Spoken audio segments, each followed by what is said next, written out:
Sir வணக்கம் sir. நல்லா இருக்கீங்களா? நல்லா இருக்கேன் சார், நல்லா இருக்கேன் சார். நான் அதிரன் ரிப்போர்ட் பேசுறேன் சார். அப்துல் ஜப்பார் என் பேரு. சந்திரசேகர் சார் தானே? ஆமா சார், ஆமா சார், ஆமா சார். இந்த கடந்த சில நாட்களா கடல் பசு மற்றும் கடல் ஆமை சம்பந்தமா நமக்கு விளக்கம் தர முடியுமா சார்? நீங்க பல உயரிய நோக்கத்தோடு, சிந்தனையோடு நீங்க செயல்படுறீங்க. எது தமிழகத்துக்கு தடையோ அதை நம்ம தொடக்கூடாதுங்கிற ஒரு சிந்தனையில நீங்க செயல்படுறீங்க. அதை பத்தி இந்த கடல் பசு எதனால தடை பண்ணியிருக்காங்க சார்? சார் வணக்கம். நான் பட்டுக்கோட்டை வனச்சரக அலுவலர் சந்திரசேகரன் பேசுறேன் சார். சொல்லுங்க சார்.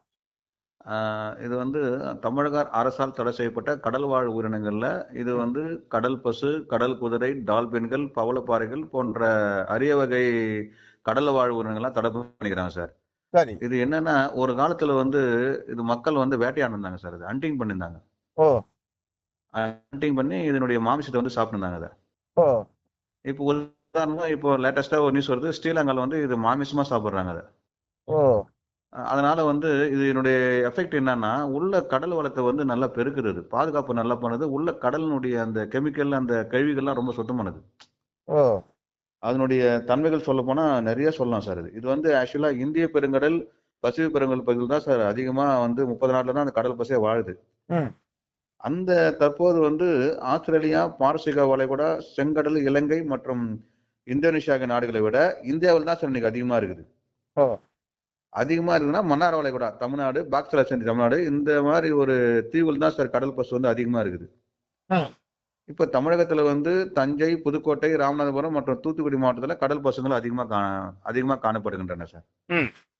இதுல என்ன ரீசன்னா, கடல் பசு ஒன்லி கடல் தாழை மட்டும் தான் சார் சாப்பிடும். ஒன்லி பியூர் வெஜிடேரியனுடைய அனிமல் அது. ஒன்லி பாலூட்டி அது. ஓ. அது சைவ பிராணி. அது குட்டி போட்டு தான் பால் கொடுக்கும். ஓ. அது சுமார் கடல் பசுனுடைய வெயிட் 500ல இருந்து 600 இருக்கும் சார். ஓ. குட்டி ஒரு 150 கிலோ இருக்கும் சார். ம்.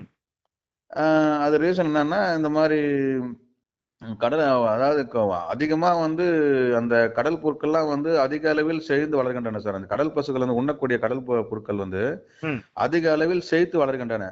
ம். மற்ற நாடெல்லாம் பார்க்கும்போது இதுல என்னன்னா, வலிமையான அலைகள் இருப்பதால் இந்த பகுதியில் கடல் பொருட்கள் அதாவது சார் வலிமையான அலைகள்னா ரொம்ப ஸ்லோவான அலைகள் தான் அங்க இருக்குது. ம். அதனால தான் அந்த கடல் பசு வாழுதுங்க சார். ம். ஆமா. இப்ப கடல் பசு நீங்க பிடிச்ச எந்த தேதி சார் தெரியுமா சார் அது? சார் கடல் பசு 2022 இந்த ரேஞ்சு பிடிக்கும் சார். இப்போ நான் பொறுப்பேற்றின பிறகு கிட்டத்தட்ட ஒரு 4 கடல் பசு ரெஸ்க் ரிலீஸ் பண்ணிக்கிறேன் சார். ரிலீஸ் பண்ணிருக்கீங்க? ஆமா. மக்கள்கிட்ட நேரடியா இந்த விழிப்புணர்வு கூட்டத்தினுடைய எல்லாம் பேசி மக்கள்கிட்ட நேரடியா 53 கடற்கரை கிராமங்களத்துல நேரடியா தமிழக வனத்துறையின் சார்பா தமிழ்நாடு காலநிலை மாற்றம் பசுமையாக்குதல் திட்டம், தமிழக முதலமைச்சருடைய கனவு திட்டங்கள்ல டிபிஜிபி ஸ்கீம் ஒண்ணு, தமிழ்நாடு பசுமை இயக்கம் ஜிடிஎம் ஸ்கீம். இந்த ஸ்கீம்ல தான் சார் இந்த ஒர்க் எல்லாம் நாங்க பண்ணின்னு வரோம். அந்த மீனவர்கள் வலையில சிக்கின உடனே உங்களுக்கு தகவல் தந்துருவாங்க, அப்படித்தானே சார்? ஆமா சார், ஆமா. நம்ம ஒரு விழிப்புணர்வா பண்ணி எல்லாம் அந்த வீடியோ எல்லாம் ஏற்கனவே அந்த மாதிரி ரிலீஸ் பண்ணது அதெல்லாம் மக்கள்கிட்ட நேரா சொல்றது, அந்த அவேர்னஸா சொல்றப்ப மக்கள் அது புரிஞ்சு என்ன பண்றாங்கன்னா, ஓ இது மாதிரிலாம் நம்ம தடை செஞ்சுட்டாங்க கவர்மெண்ட், இது நம்ம ஹண்டிங் பண்ணக்கூடாது, ஓ. இது இறந்தாலும் சரி இல்ல உயிருடன் மீட்டாலும் சரி வனத்துறைக்கு தகவல் சொல்லணும் அப்படின்ற ஒரு கான்செப்ட் நெஞ்சில, அதாவது மக்கள் மத்தியில ரொம்ப ஒரு பரபரப்பா நாங்க பண்ணிட்டோம் சார் தமிழக ஃபாரஸ்ட் டிபார்ட்மெண்ட். அதே போல சார் நீங்க அவங்களுக்கு ஊக்கத்தொகை கொடுத்ததா நாங்க அறியப்படுறோம். ஆமா, ஊக்கத்தொகை சார் லாஸ்ட் அதே மாதிரி 50,000 கொடுத்துருக்கோம் சார். மீனவர்கள் யார் ரெஸ்கியூ ரிலீஸ் பண்றாங்களோ அந்த வலையினுடைய உரிமையாளருக்கு 10,000 ரூபாயும், அதனுடைய உரிமையாளர் சார்பா எந்த கூட்டணியில ஒரு வலை போடுறாங்கன்னா 10 பேர் 15 பேர் டீம் ஃபார்ம் பண்ணாங்க சார் எப்பவுமே மீனவர்கள். அந்த டீம்ல அந்த வலை மாட்டும் போது என்ன ஆகும்னா, அந்த வலை டேமேஜ் ஆகும் சார். டேமேஜ் ஆகும். அந்த டேமேஜ் ஆச்சுன்னா மொத்தம் எடுத்து தான் ரிலீஸ் பண்ணுவாங்க. சாதாரணமா ஒரு வலையில ஒரு 300 400 கிலோ ஒரு கடல் பசு மாட்டுதுன்னா ஃபுல்லா வலையா போயிடும் சார். அவனுக்கு வலையா போயிடும். ஓ. அந்த வலையை டேமேஜ் பண்ணுவாங்க சார். டேமேஜ் பண்ண வலைக்கு ஒரு காஸ்ட்டை கொடுத்துட்டு அதுக்கப்புறமா அதில் யாரெல்லாம் உதவி செஞ்சாங்களோ அதை அப்படியே அந்த 50,000 பிரிச்சு ஒரு ரிவார்டா ஒரு ஃபங்க்ஷனா தமிழக ஃபாரஸ்ட் டிபார்ட்மெண்ட் மூலியமா ஐஆபிசர் டிஸ்ட்ரிக்ட் ஆபீசர் மூலியமா மாவட்ட வன அலுவலர் மூலியமா ஏற்கனவே கூட நாங்கள் சட்டமன்ற உறுப்பினர் வச்சு இந்த ரிவார்டெல்லாம் நாங்கள் கொடுத்துக்கிறோம் சார். இது மாவட்ட வன அலுவலர் நேரடியாக மக்களிடம் சந்திச்சு இந்த காசோலையை நேரடியாக வழங்குறாரு சார் அவர்.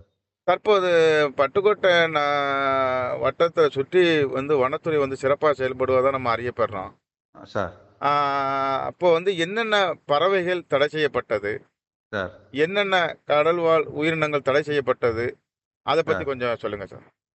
சார் இப்போ அதே மாதிரி பேர்ட்ஸ் சார். இப்போ வந்து மடையான், கொக்கு அந்த மாதிரி ஒரு அரிய வகை. அது வந்து ஷெட்யூல் ஒன் பீசஸ்.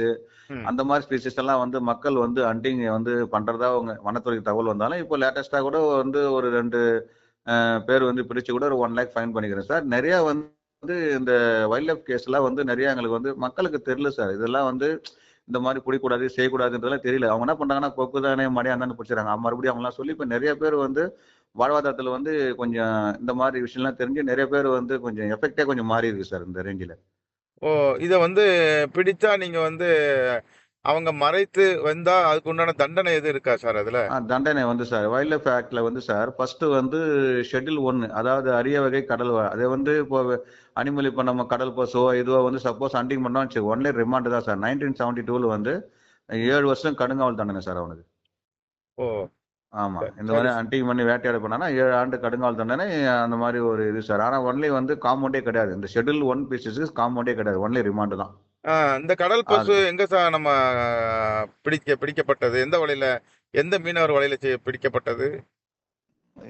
எந்த மீன்? கீழத்தோட்டம் சார், கீ கீழத்தோட்டம். கீழ தோட்டம் கீழ ஆமா தோட்டம். சார், கீழத்தோட்டனுடைய வலையில வந்து அவருடைய மீனவர் வலையில வந்து சிக்கிச்சு சார் அது. ஆமா அது சார். கடல் ஆமா சார். கடலாம வந்து கிட்டத்தட்ட ஒரு 8 கோஸ்டல் வில்லேஜ்ல வந்து பண்ணிருக்காங்க சார். 8 கோஸ்டல் வில்லேஜ்ல வந்து கடலாம வந்து ரெஸ்க்யூ வந்து ரிலீஸ் பண்ணிக்கிறாங்க சார். ஓ! அவங்களுக்கு வந்து வனத்துறை சார்பா வந்து தலா ஒரு 3000 ரூபாய் வந்து நாங்க கொடுக்குறோம் சார். சரி சார். இத வந்து நம்ம ஏற்கனவே வந்து சொல்லுங்க. ஏற்கனவே நாங்க இது மாதிரி ஒரு 45 50 ஆண்டுக்கு லாஸ்ட் இயர் பிடிச்சவங்களெல்லாம் வந்து எங்க டிஎஃப்ஓ லெவல்ல வந்து அது ஒரு ஊக்கத்தொகையா கொடுத்து இன்னைக்கு மக்கள் வந்து ஒரு ஆமை வந்து பிடிக்கணும்ன்ற பணத்துக்கோசரம் இல்லை. இந்த மாதிரி கடல் வாழ் உயிரினங்கள்லாம் வந்து நம்ம வந்து பாதுகாப்பு கொடுக்கணுன்ற ஒரு சிந்தனையோடு செஞ்சு தான் சார் மீனவர்கள் வந்து நல்லா ஒரு ஆக்ட் பண்றாங்க. கடல் பசுவ பத்தி கொஞ்சம் சொல்ல முடியுமா சார்? சார் கடல் பசு வந்து அதனுடைய எடை வந்து சார் சுமார் வந்து ஒரு 500ல இருந்து 600 இருக்கும் சார். ஓ! அது வந்து கூம்பு வடிவில் தான் சார் அதனுடைய முகம் இருக்கும். அதனுடைய அழகே வந்து ஒரு மனிதனுடைய தோற்றமே தான் சார். மனிதன் வந்து எப்படி தரையில் வாழறோனோ அதே மாதிரி தான் சார் அது வந்து கடல்ல வாழும். ஓ! அது வந்து எப்பயுமே வந்து குட்டிகளோட தான் சார் போகும் அது. ஓ! குட்டிகளோட போகும் அது. அது வந்து எப்பவுமே பிரிஞ்சு வாழாது அது. ஓ! அதே மாரி அது வந்து குட்டி போட்டு தான் சார் வந்து பால் கொடுக்கும். ஓ! அந்த குட்டி போட்டு பால் கொடுக்குதுன்னா, அதனுடைய இது வந்து சார் அதாவது இன்னும் சொல்லப்போனா, அது கடல் பசு வந்து ஒன்லி வந்து பியூர் வெஜிடேரியன் சார். ஒன்லி வந்து கடல் தாழை மட்டும் தான் சார் சாப்பிடும். ஓ! ஆமா சார். கடல் தாழை மட்டும் தான் சாப்பிடும். இது வந்து அ நன்றாக வளர்ந்த கடல் பசு வந்து சுமார் 10 அடி வரைக்கும் இருக்கும் சார் இது. ம். அது ஒரு குட்டி இறந்துட்டா, அது அழுவக்கூடிய தன்மை கொண்டதுன்னு நம்ம கேள்விப்படுறோம். ஆமா சார், ஆமா சார். அது வந்து எப்படின்னா, ஒரு கூட்டமா வந்து ஒரு காலத்துல சார் மக்கள் வந்து ஒரு 25 வருஷத்துக்கு முன்னாடி ஒரு கூட்டமா தான் சார் அது வாழுமாம், கடல் பசு. ஓ! அப்போ வந்து அந்த கடல் பசுல ஒரு டீம் வந்து அந்த கடல் பசு வந்து எப்படி நம்ம வந்து ஒரு ஆடு இந்த மாரி ஒரு இதெல்லாம் வந்து நம்ம எப்படி வந்து நம்ம வெட்டுறோமோ, அது மாரி வெட்டுவாங்களாம் மக்கள். ஓ!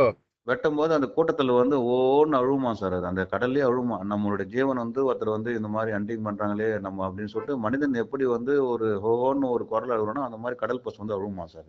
ஓ! அந்த மாரி ஒரு சாஃப்ட்டான ஒரு அனிமல் சார் இது. கண்டிப்பா சார். உங்களோட ஆமா சார். குரல வந்து பதிவு செய்திருக்கிறேன். சரி சார், இத சரி சார், வந்து சரி நான் சார். கண்டிப்பா பொது வழியில பயன்படுத்திக்கிறேன். உங்களுக்கு சம்மதம் தானே சார்?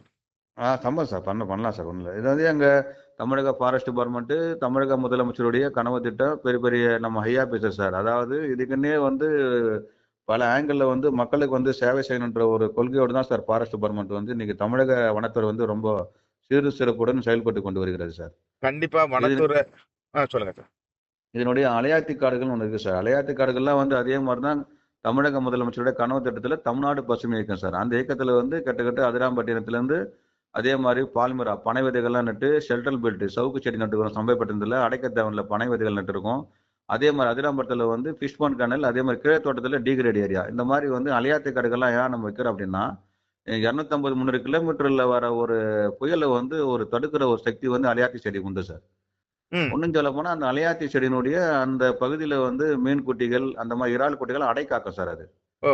அதே மாரி அலையாத்தி செடி வந்து கடல்ல இருக்கிற உப்பு தண்ணிய வந்து ஃபுல்லா ஃபில்டர் பண்ணிடும். ஃபில்டர் பண்ணி ஒரு நல்ல நிலைய உள்ள தண்ணிய தரும் சார் அது.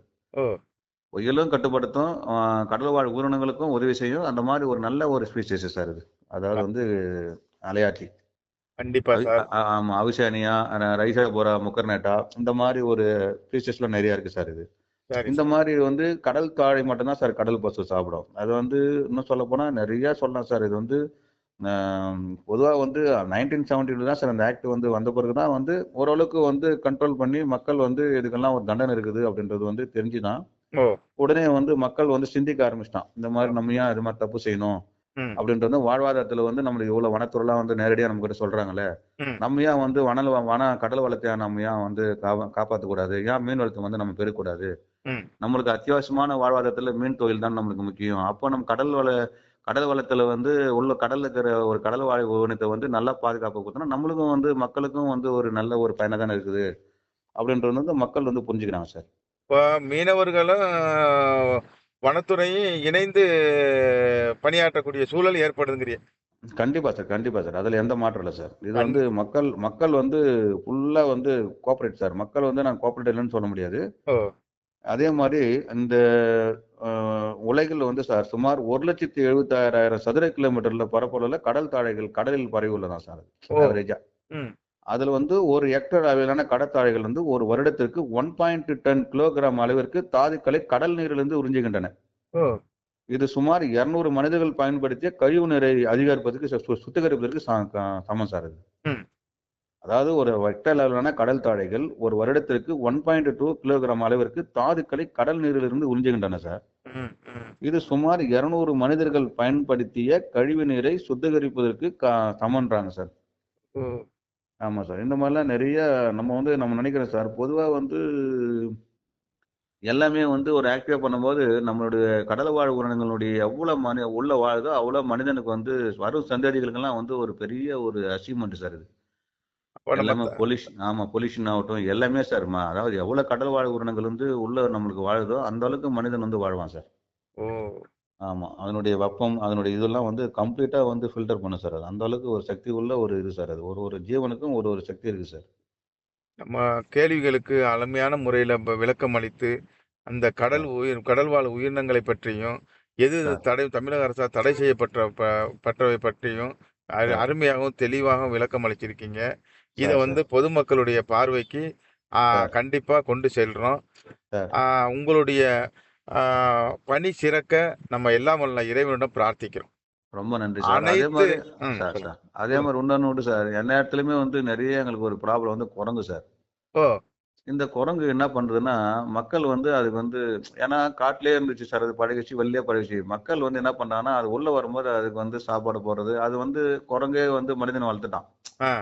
இப்ப அது என்ன ஆகி போச்சுன்னா, ஏகப்பட்ட குரங்குகள் வந்து ரொம்ப அட்டகாசம் பண்ணுதுன்னு சொல்லிட்டு மக்களே சிஎம் செல்ஃப் பெட்டிஷனு அந்த மாரி நெறைய போடுறாங்க. மக்களுக்கு நாங்க எவ்வளோ அவேர்னஸ் பண்றோம். அந்த மாரிலாம் நீங்க எதுவும் சாப்பாடு குடுக்காதீங்க. ம். ஒரு நாள் குடுக்கலாம். அது எங்க போயிட்டு ஏதோ ஒரு மரத்துல கிரத்துல உட்காந்து ஏதோ சாப்பிட்டுக்கும் சார். அது இங்க வராது. ஓ!